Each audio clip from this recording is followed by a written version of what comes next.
In this video, we are replacing the cabin air filter in a Toyota Corolla, and with my able assistant back there telling me exactly what to do.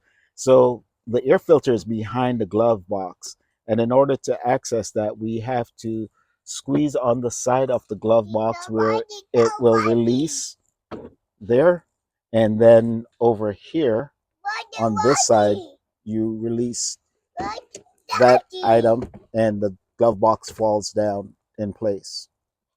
The cabin air filter is located directly behind this cover, and all you have to do is push this over and then it comes out, and there you go. You have your cabin air filter. The airflow is that direction, so all we're going to do is pop this one out and pop in the brand new air filter. Looking at this, it doesn't seem like it needs a change, but it's been in there so long, we should change it. This is the new filter that we will be putting in. Got this on Amazon. I'll put a link down in the description if you're interested in buying one also. Here we go.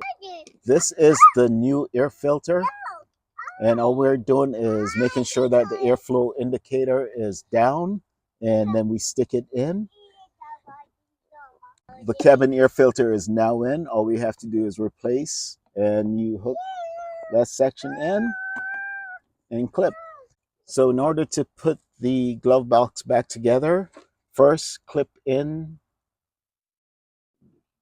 on the side.